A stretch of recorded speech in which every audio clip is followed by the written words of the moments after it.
જ્ઞાનની દેવી, વિદ્યાની પ્રતીક અને કળાની આરાધ્યા માતા સરસ્વતીને વંદન કરી વિદ્યાર્થીઓ શાળામાં પ્રવેશ કરે તે હેતુસર સરસ્વતી મંદિરની સ્થાપના તારીખ 27/3/22ના રોજ કરવામાં આવી હતી.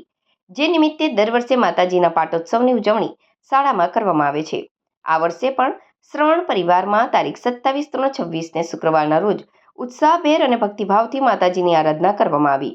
પ્રમુખ કિશોરભાઈ સુરતી, મંત્રી કિરણભાઈ મોદી તથા આચાર્ય દીપિકાબેન મોદીએ માતાજીને પંચામૃતથી સ્નાન કરાવી અત્તરના છંટકાવ સાથે સુંદર વાઘા પધરાવ્યા હતા અને સોળે શણગાર સજાવ્યા હતા. તેઓએ આરતી, થાળ જમાડી માતાજીની પૂજા અર્ચના કરી. માતાજીને સોળ શણગાર કરવામાં તથા વાઘા અર્પણ કરવામાં શાળાના શિક્ષક મિત્રો તથા તેમના પરિવારના સભ્યો સાથે ઘણા વાલીઓ પણ માતાજીને શોભાયમાન બનાવવામાં સહભાગી બને છે. માતા સરસ્વતીનું સ્થાન આપણા જીવનમાં ખૂબ જ ઊંચું છે.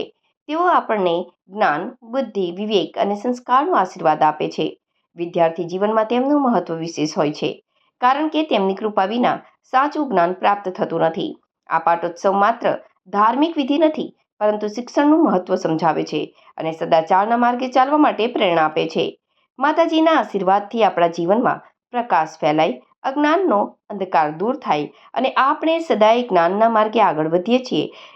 આ પાટોત્સવની ઉજવણીના પ્રસંગે વિદ્યાર્થીઓને પ્રસાદ રૂપે કપ કેક આપવામાં આવી હતી.